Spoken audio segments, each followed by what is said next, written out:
어서 겨울이 왔으면 하는 것이 소녀의 기원이었다.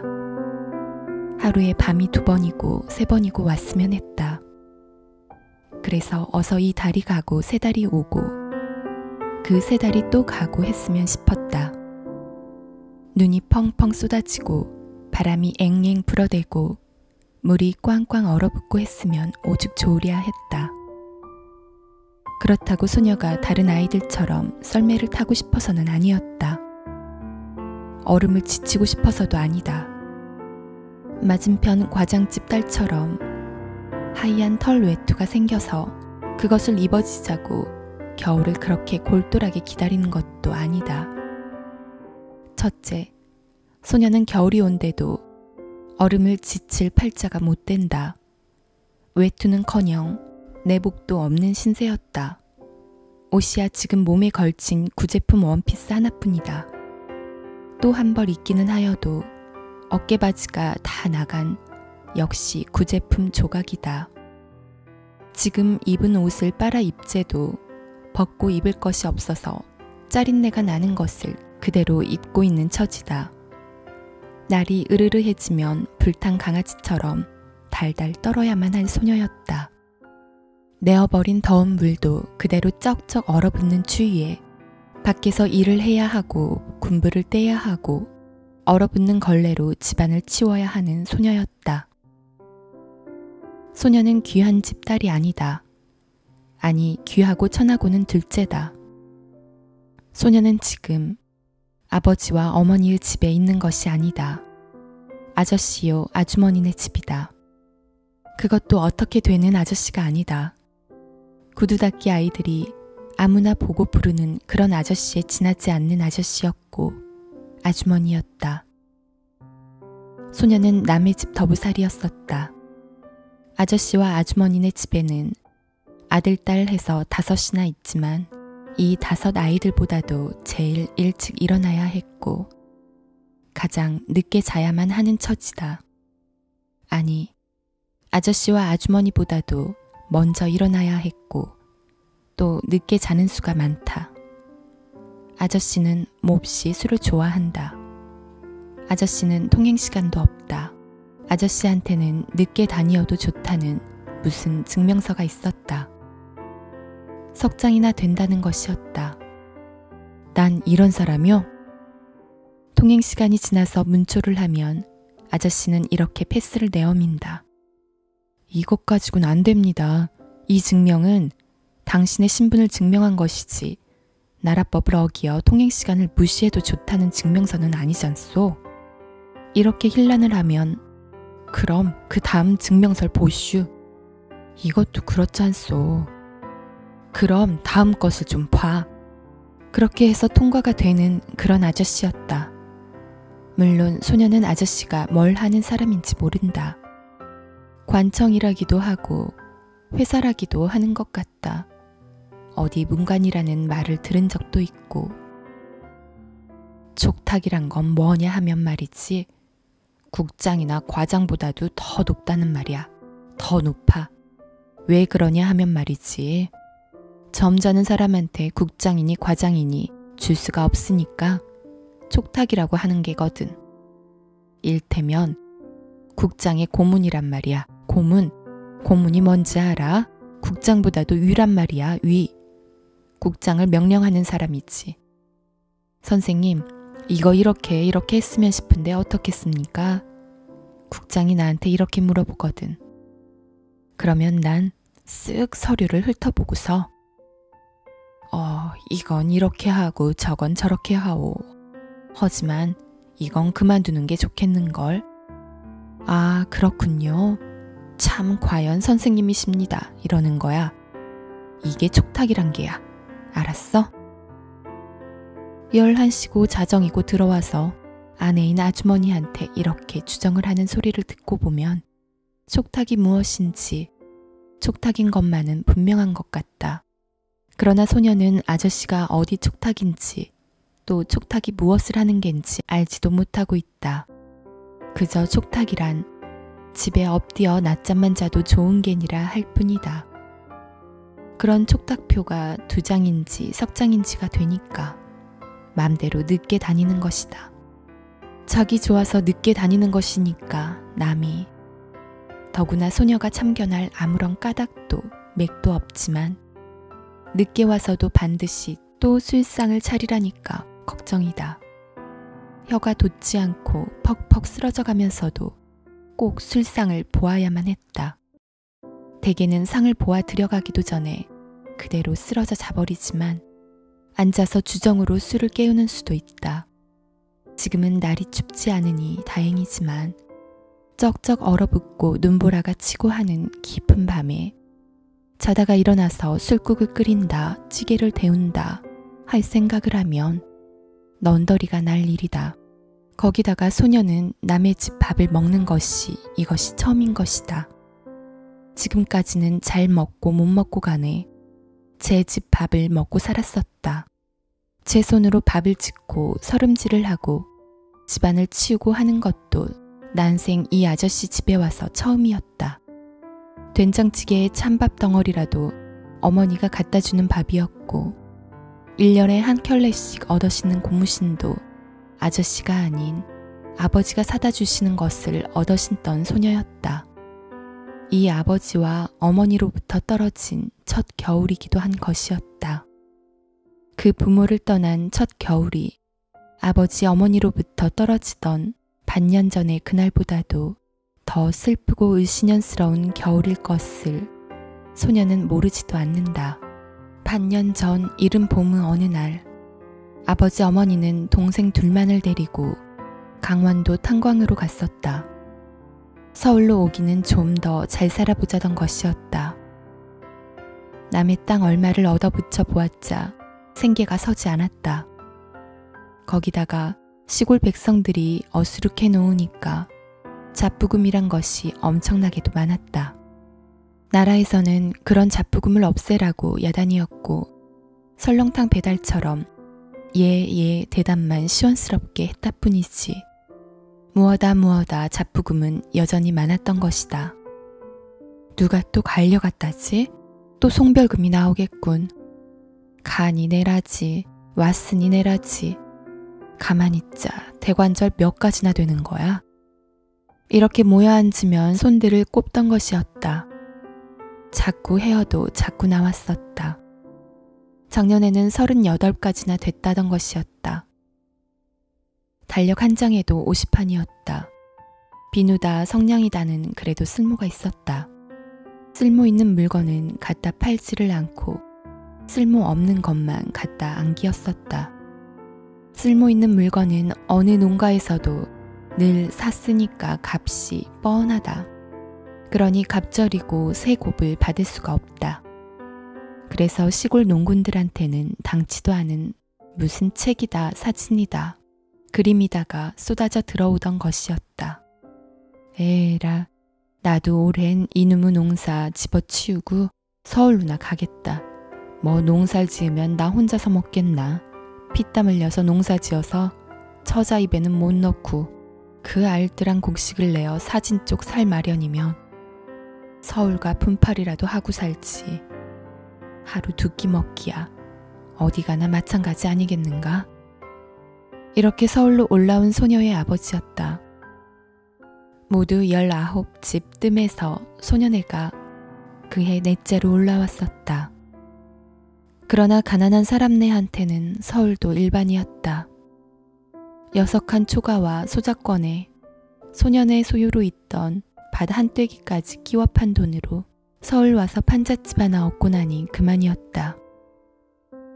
먹으며 안 먹으며 울며 짖으며 내외가 싸우며 말며 이러기를 3달 살았었다. 그러던 길에 삼척 탄광에서 사람을 모집한다는 소문을 듣고 모집에 응했던 것이다. 사람이 모자라서 몸이 달아 하는 줄도 모르고 소녀 아버지는 구문을 600환이나 썼었다. 그래서 겨우 뽑히었었다. 소녀네가 삼척으로 길을 떠나려고 짐을 꾸릴 때였다. 소녀 아버지가 일하러 갔던 일이 있는 집 아주머니가 지나다가 소녀를 달랬던 것이다. 그래라 복순아, 아주머니 댁에 가서 있으면 배 낭골치. 아버지가 돈 벌어가지고 또 올라올 때까지 아주머니 댁에 가 있어. 이래서 소녀는 아주머니네 식구가 된 것이었다. 아저씨는 뭘 하는 분인지 몰랐지만 아주머니의 직업은 확실했었다. 고아원 주인이었다. 원장님이다. 또 개를 많이 하는 개주이기도 했었다. 장사도 했다. 구제품이 나오면 모개로 넘겼었다. 그러니 집에 붙어있는 시간이란 밤뿐이었다. 촉탁 아저씨가 되려 늘 집에 있었다. 온종일 자기도 하고 술도 자신다. 그러다가 2시나 3시쯤 나가는 것이었다. 7식구 사는 집으로는 크기도 한 셈이다.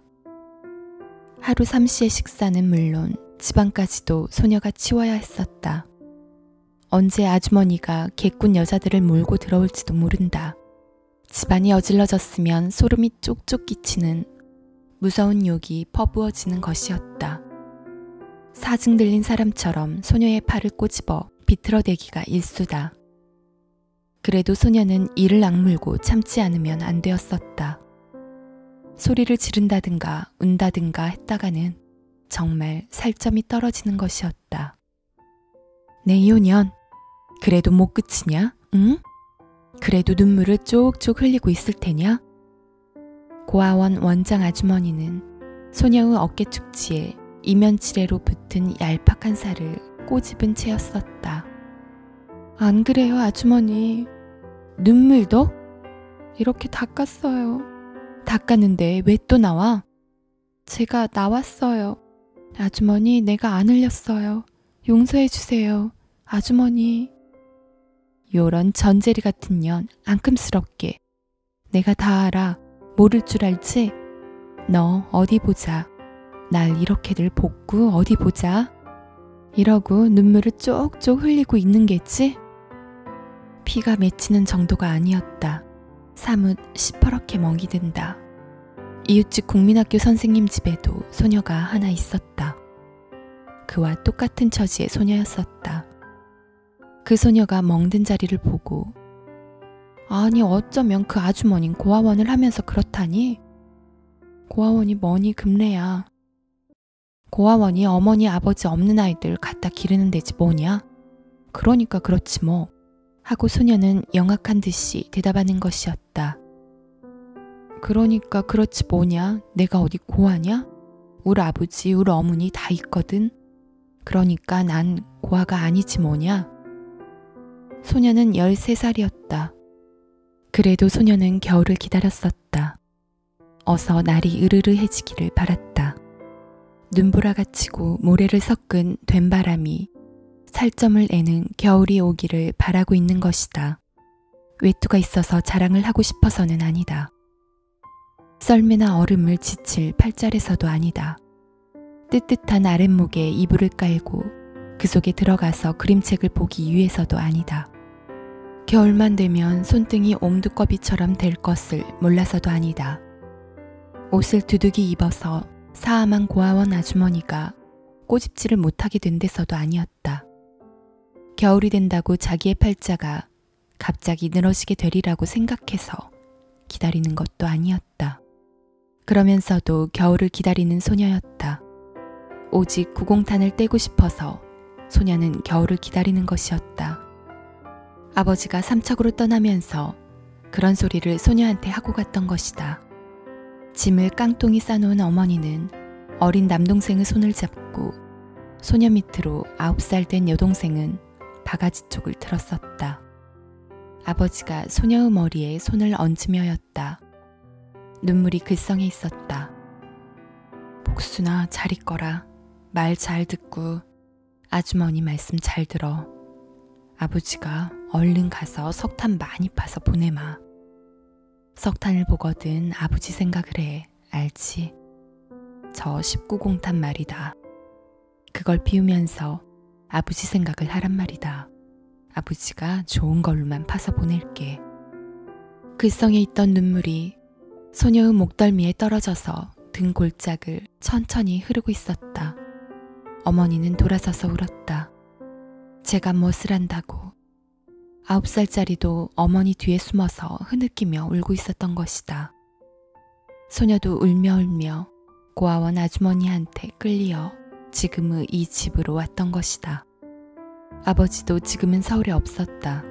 어머니도 없었다. 동생들도 소녀가 사는 서울 안에는 없었다. 소녀네가 살던 판잣집도 벌써 딴 사람이 들어있다. 소녀네처럼 시골서 농사를 짓다가 먹고 살 수 없다고 서울로 벌이를 하러 온 옥분네가 들어있던 것이다. 이 외톨이가 된 소녀한테 서울에서 가장 가까운 것이 석탄이었다. 처음에 소녀는 석탄이 무엇인지 몰랐었다.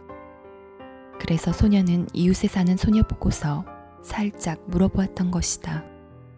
얘 석탄이 뭐지? 석탄이지 뭐냐?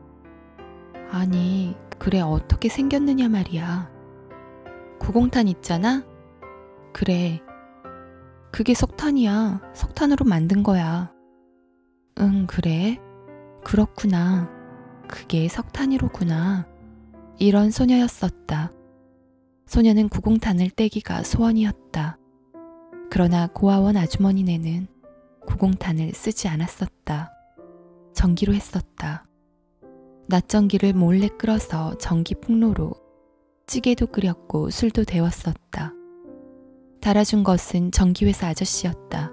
그래도 몰래 켜는 것이 분명한 게 조사를 오면 모두 감추고 야단들이었었다. 그래서 몰래 켜는가 할 뿐이었다. 너 오늘도 구공탄 피우니? 그럼 귀찮아 죽겠어 얘. 난 귀찮아도 구공탄 썼으면 좋겠다. 우린 전기만 쓴단다 얘. 그럼 우리하고 바꾸면 좋겠다. 우리 아주머니가 우리도 낫전기를 끌자고 그러니까 아저씨가 막 야단을 쳤단다. 그래 아주머니가 이 동리서도 누구네 다 전기회사 사람 술 먹이고 켰다고 그랬더니만 그럼 당신은 남이 도둑질한다고 날더러도 도둑질하란 말이야? 하고 어찌나 소리를 지르든지. 그날 말이야 얘. 난 그때 아저씨가 소리를 지르는 바람에 어떻게나 놀랐던지 컵에 물을 담아가지고 들어가다가 탈싹 깨트려버리지 않았겠니? 그래도 소녀는 구공탄을 피우고 싶었다. 만져보고 싶었다. 금세 손이 새카매지건만 만져보고 하는 소녀였었다. 그럴 때는 눈물이 다 글썽했었다. 너 어디 가니? 소녀는 이웃집 소녀가 네모난 미국 사람 맥주 개짝을 이고 갈 때마다 이렇게 부러워하는 것이었다. 연탄 사러 간다. 연탄? 구공탄을 연탄이라고도 하는구나. 그럼 나도 따라갈까? 그래. 소녀는 연탄 가게에 가는 것이 가장 큰 낙이었었다. 매캐한 냄새가 꼭 아버지 몸에서 나던 땀 냄새와 같다 했다. 포삭포삭한 가루를 만지면 그 착하던 아버지의 살을 만지는 것 같았었다. 남들이 연탄 사러 가는데 따라갔다가 소녀는 2번이나 아주머니한테 꼬집혔었다. 한 번은 어깨축지였지만 한 번은 볼따구니였다. 이 얼굴 꼬집힌 자리는 열흘이나 두고서 가시지 않았었다.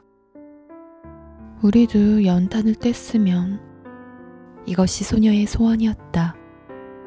겨울이 되면 온돌방에 연탄 아궁이를 한다고 아주머니가 몇 번이나 그랬기 때문이었었다. 연탄만 떼게 되면 아버지와 늘 같이 사는 것만 같았다. 그렇기만 하다면 지금처럼 쓸쓸할 것 같지가 않았다. 연탄 떼는 집엔 얼마나 팔자가 좋을꼬. 소녀는 슬펐었다. 그러나 그해 겨울이 채 닥치기도 전에 소녀의 소원은 이루어졌었다.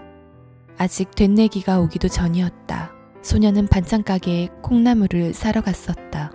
어디로 무엇을 사러 가거나 길 건너 고개 너머에 있는 연탄집에를 들여다보는 것이 소녀의 유일한 즐거움이었다. 사는 보람이기도 했다. 단 하루라도 연탄집 앞을 지나지 않으면 고아가 된 것처럼 허전했던 것이다. 그날도 소녀는 연탄집에 들러서 공연히 물어보았었다. 오늘 얼마예요? 30판이다. 네. 얼마 주랴? 나중에 올게요. 그뿐이었다. 물어만 보았지 사볼 수는 없던 소녀였었다. 넓은 마당 안에는 분탄이 산더미처럼 쌓여 있었다. 새까만 분탄 더미는 비낀 햇빛을 받아서 검은 진주처럼 반짝이고 있었다. 검은 밤하늘에 반짝이는 별 같다고 소녀는 생각하는 것이었다. 만져보고 싶게 윤이 난다.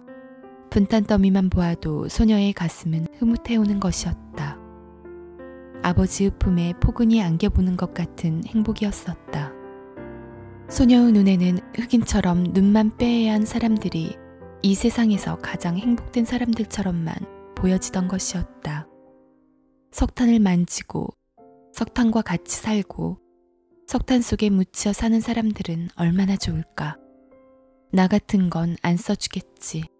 소녀가 철사 울타리 사이로 분탄 더미를 바라보며 이런 생각을 하고 있을 때였다.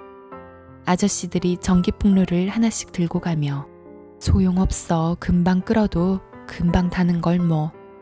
그러게 옛말이 있잖나. 열놈이 한 놈 도둑을 못 지킨다는 거야. 이거 무슨 놈의 팔자가 좋은 소리 듣는 생활은 못하고 그래 꼭 욕만 먹는 일을 하게 마련이람. 아이 그 옆편네 참 앙칼지더라. 똥 싼 놈이 썩낸다고 어디 보라잔턴가. 하긴 새도 꽤나 쓰는 집인가 보더라. 서두는 봄이 인저 또 전화가 오겠지. 오면 우린 또 고태꼴일세. 저 천만이처럼 잡으라고 시키고 잡았다고 고태꼴이고 이놈의 세상 어느 장단에 춤을 추어야 오라. 대낮에 댄 싸는 놈의 집엔 낮전길 주고 공장엔 손만 싹싹 부비고 있고 일 내게 담배나 한 대 피우세. 두 아저씨는 철망 말뚝에 기대어 담배를 피우고 있었다. 소녀는 자기도 모르게 가까이 가고 있었다. 소녀 자신 왜 그렇게 했던지 몰랐었다. 아저씨, 낮전기 조사 다니세요? 그래, 어디냐 알켜주면 미륵국 사주지. 저 길 건너 벽돌담집이에요. 난 미륵국 안 먹어요. 소녀가 겁이 난 것은 이렇게 말을 해버린 후였었다. 그러나 아주머니는 그런 사실을 몰랐다. 알았다면 소녀의 몸뚱이는 옴두꺼비가 되었을지도 모른다. 아니 병든 고양이처럼 길가에 내던져졌을 것이다. 아무것도 모르는 아주머니는 조사원한테 욕만 퍼부었었다. 아무리 잘 꼬집는 아주머니라도 조사원 아저씨들을 꼬집을 수는 없는 모양이었다. 아, 그 젠제리 같은 놈의 자식. 그렇게 빌어도 죽어도 안 된다는 궁글이야. 그놈의 새끼 가다가 전차에 치여 손목쟁이나 똑 잘라지거라. 욕을 하면서도 아주머니는 연탄풍로를 꺼내었다. 그러고는 돈을 획 내던져주는 것이었다. 예, 가서 연탄 4개만 사와. 돈을 받아든 소녀의 손은 떨렸다. 가슴은 흐뭇했다. 행복감에 틀림이 없었다. 연탄을 사들었을 때는 눈물이 핑 돌았다. 아버지를 아는 것 같았다. 아버지의 정이 느껴지는 것도 같다. 연탄을 피우는 것은 생전 처음이었다. 아주머니가 알켜준 대로 풍로에 불을 피웠다. 서투른 소녀한테는 더없이 어려운 일이었다. 그러나 그래도 기뻤다. 밑에서부터 빨갛게 피어 올라오는 연탄구멍을 들여다보는 것이 그대로 행복이었다. 냄새가 코를 콕 찌른다. 눈도 아팠다. 그러나 그래도 좋았다. 기뻤다. 즐겁기 그지없었다. 즐겁기 그지없었다. 한참 피더니 파란 불꽃이 조옥조옥 올라온다. 눈이 아프고 가슴이 울렁대었다. 그래도 좋았다. 메스껍기 시작했다. 그래도 아버지의 품에 안기었을 때의 그 가슴 울렁대던 때와 같다 했었다. 소녀는 갑자기 비틀거리기 시작했다. 그래도 소녀는 즐거웠었다. 그것은 아버지의 채취였었다. 그리운 아버지의. 겨울이 왔다. 소녀가 바라던 겨울이었다. 금방 떠놓은 물이 돋아서 보면 얼음이 잡히었다. 새벽. 새우잠을 자다가 꼬집 피어 뛰어 일어나 나가보면 통 안에 물이 용을 쓴 채 얼어있는 것이다. 손등은 할 일 없는 옴두꺼비 등이었었다. 터진 것이 아니라 아주 쩍 갈라졌다. 피가 흐른 채로 얼어붙었다. 이 잔망한 손으로 불을 떼야 했고 밤새도록 술 타령을 하는 아저씨의 술상을 치워야 했고 찬을 만들어야 했다. 전에는 덜어 나와서 도와도 주고 아르켜도 주고 하던 아주머니는 날이 버쩍 추워진 뒤부터는 방 안에서 입만 놀린다. 뜨뜻한 자리 속에 누워서 입만 놀리기가 아무래도 15도니 18도니 하는 밖에서 몸을 다루는 것보다는 쉽고 빠르다. 생선찌개 안 쳤냐? 아니요, 아직 못 안 쳤어요. 아니, 저런. 지금 안 쳐요. 원, 저런 제리 같은 년. 일어난 지가 몇 시간인데 그래, 인져서 찌개를 친다는 거야? 뭘 어디 볼딱지가 좀 꼬집히고 싶으냐? 소녀는 아직도 제리가 무슨 뜻인지 모른다. 그저 좋은 소리는 아니니라 할 뿐이다. 발이 얼어 빠진다. 발톱이 빠지는 것 같다. 손등이 아픈 것은 이제 아주 단련이 된 셈이다. 그러나 그런 것도 약과였다. 소녀한테 제일 질색이 구공탄이었다. 어째서 이렇게 자꾸 꺼지기만 하는지 모르겠다. 갖은 고생을 해서 겨우 피운다. 숯을 쓴다고 악을 박박 쓰는 고아원 아주머니의 말소리가 때로 벌에 쏘인 때처럼 살 속으로 파고든다. 그러나 그것도 참아야 했다. 소녀가 잘못한 것이었다. 한번 피워놓으면 1년도 간다는 구공탄을 또 꺼뜨린 것이다. 겨우 불이 붙었다. 그러나 피우기보다도 옮기는 것이 큰일이었다. 신주처럼 위하고 빌고 축수도 하고 해서 온갖 공을 들인 구공탄이 들기가 무섭게 팍싹 깨지고 마는 것이었다. 처음에는 서툴러서 그런가 했었다. 그러나 날이 갈수록 깨지는 율이 늘어갔다. 한 번만 깨고 나면 10번을 꼬집 피어야 했다. 그러나 고아가 아닌 소녀는 고아원 아주머니를 원망할 수도 없었다. 조년이 일부러 깬다니까. 너희들 어디 한번 골아봐라. 내가 학교를 가니 몸이 다느냐? 고아원을 가니 걱정이냐? 난 조금도 몸달 건 없다. 이런 앙칼진 심보로 깨는 거지. 내가 모를 줄 알고? 에이, 요런 알제리 같은 계집애 년. 그러나 아프다는 말을 해서는 안 되는 소녀였다. 황차 울음소리를 내었다가는 아주머니 말 맞다나 대갈머리가 성하지 못한다. 그저 눈물만 흘려도 안 되었다.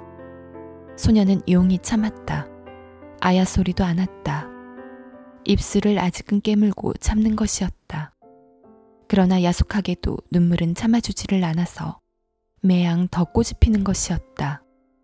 그래도 아주머니는 손님이 오면 싹 변한다. 배쪽처럼 연해지는 것이다. 예, 가서 사과드려온. 여기에 모두들 넘어간다. 넌 복 탔다. 이댁 아주머니가 고아들을 데리고 계시니까 마음이 착하지. 고아가 불쌍한 줄을 아시니까. 이런 말을 들을 때마다 소녀는 속으로 불만이었다. 뭐 내가 고아인가? 우리 어머니, 우리 아버지 다 계신데. 그 살뜰히 바라던 겨울은 소녀한테 조금도 고마운 겨울이 아니었다. 그렇게 쓰고지자 하던 연탄도 소녀한테는 전처럼 즐거움이 되어주지 못했었다. 오직 꼬집히는 도수를 늘려주었을 따름이었다. 정말 이상할 만큼 잘 깨지는 것이었다. 고아원 아주머니의 말이 맞는지도 몰랐다. 그렇도록 잘 깨진다. 한 번 깨지면 하불소 욕은 10바가지는 먹었다. 꼬집히는 것은 이루 헤일 수가 없었다. 조심하면 조심할수록에 잘 깨지는 것 같았다. 숨도 크게 안 쉬고 공을 들여서 부집개를 댄다. 언제나 가슴이 뛰었다. 소녀는 너무 가슴이 뛰기 때문에 흔들려서 깨지는가 했다. 그래서 진정을 하고 옮기는 것이었다. 요행이도 잘 짚혔다. 살며시 든다. 숨소리도 죽여야 했다. 2발, 3발, 무사했다. 이제는 또 기뻐서 가슴이 뛰는 것이었다. 탈싹. 소녀의 눈에서는 눈물이 쏟아졌다. 그야말로 펑펑 쏟아지는 것이었다. 와들와들 떨린다. 추워서만은 아니다. 아주머니가 무서웠던 것이다. 소녀는 고아가 아니었으니까. 아버지도 계시고 어머니도 살아계셨으니까. 소녀는 겨울을 원망하기 시작하고 있었다. 연탄을, 그리고 아버지를. 아버지는 왜 이렇게 나쁜 연탄만 파서 보내는가 했다. 좀 더 좋은 연탄. 깨지지 않는 연탄을 캐어 보내면 자기도 편하고 욕도 안 먹지 않는가 했다. 정말 무서운 욕들을 하는 것이었다. 이런 죽일 놈들, 이걸 연탄이라고 팔아? 쥐면 깨지고 주면 깨지고 그러고도 날마도 값을 올리지. 그래, 이런 도둑놈들 좀 봐. 30판 하던 것이 70판 아닌가 배? 갑절을 넘어 받으면서도 이렇게 부스러지게만 해? 그놈들 이러고서도 눈이 감길까? 염라대왕한테 가선 소인은 안 깨지고 값싸고 한 연탄을 백성들한테 주어서 적선을 했사옵니다. 그럴 테지. 그것은 실로 무서운 욕이었었다. 연병 3년에 마른 꼴뚜기가 돼서 죽으라고도 했었다. 육시 처참을 할 놈이라고도 했고 그런 놈들은 갈아먹어도 시원치 않다고도 했었다. 길 건너 빈대떡집 여편네의 욕이 가장 소름끼치였었다. 그럼 못된 놈들은 간을 내서 소금을 찍어 먹어야 한다고 하는 것이었다. 손목쟁이를 잘라서 이놈의 이 손이 석탄을 속여 먹은 놈의 손이라고 종로 내거리에다 메어 달고 대대손손이 전해야 한다고까지 하던 것이었다. 빈대떡집은 심한 편이라 하지만 어느 집 어느 여편네 치고서 석탄장수 욕해보지 않은 주부는 없었을 것이다. 이웃집 소녀는 참한 아이였다. 음성이 고왔다. 머릿결이 윤이 잘잘 흐르는 그런 아이였다. 그 아이까지가 욕하는 소리를 소녀는 벌써 여러 번 들었던 것이다.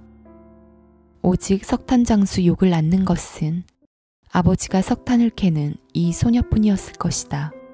소녀도 부하가 나면 욕이 터져나오는 것이었다. 그러나 그럴 때마다 참았었다.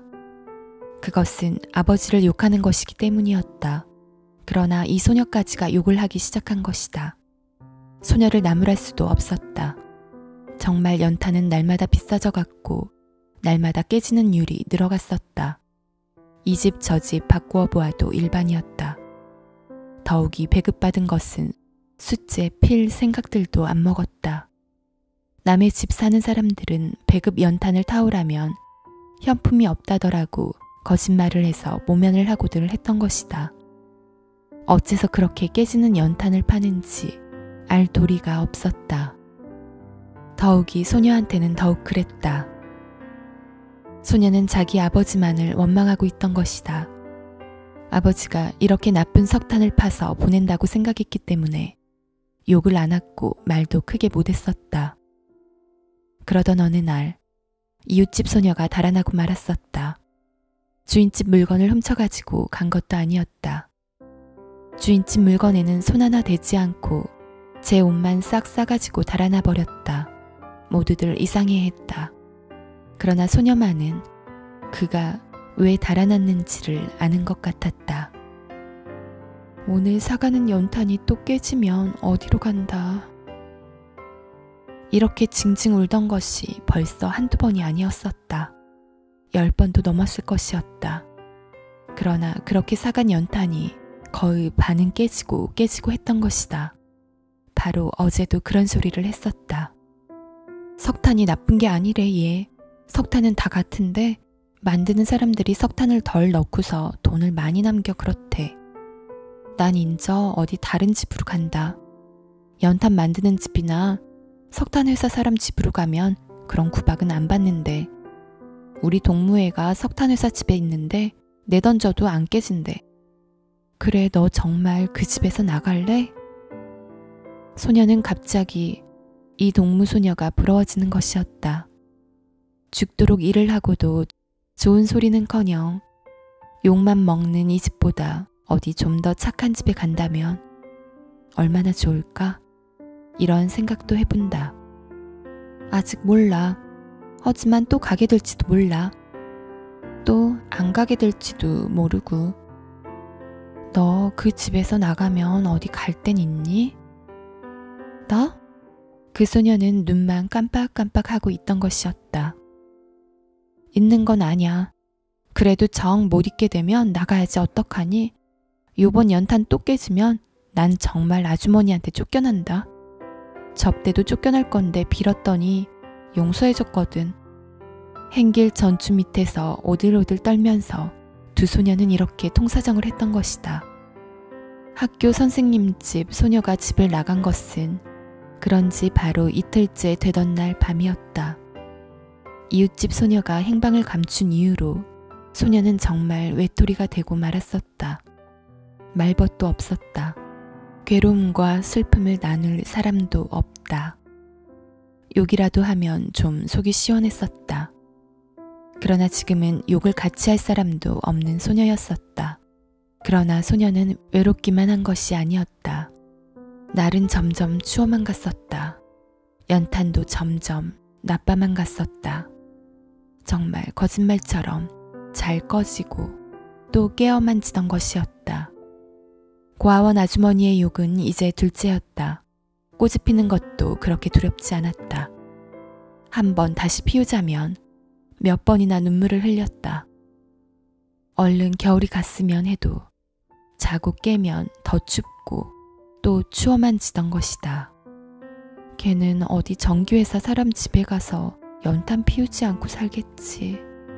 연탄을 피울 때마다 소녀는 이런 생각을 하는 것이었다. 그리고 이제는 아버지도 원망하는 소녀가 되어버렸었다. 뭐 우리 팔자가 어디 가면 낫겠니? 이웃집 소녀는 이런 말을 하며 눈물이 글썽글썽했던 것이다. 소녀도 같이 눈물이 났었다. 아버지가 나쁜 것이 아니었다는 것도 소녀한테는 울기에 족한 일이었었다. 그 잔존하고 그 착한 이웃집 소녀의 달아나겠다는 심정도 같이 울어줄 수 있는 심정이었었다. 나도 간다. 그런 데만 있으면. 너 어디든지 그런 집에 가면 나도 하나 말해주라고. 같은 회사 사람이면 서로 왕래가 있지 않겠니? 괜히 나 혼나게 고아원 아주머니한테 꼬여냈다고. 원래 아니다. 얘 내가 어디 고아니? 우리 아버지도 살아있고 우리 어머니도 살아있는데 내가 왜 고아냐? 아주머닌 고아원 아주머니니까 고아원 아이들만 유해주면 되잖니. 내가 뭐 고아인가? 소녀가 고아원 아주머니네 집에서 사라진 것은 그해 겨울이 다 가기 전이었었다. 그러나 이웃집 소녀가 어느 석탄회사 사원의 집에 진권을 해주어서인지 그대로 나갔는지는 이웃에서도 아는 사람은 없다.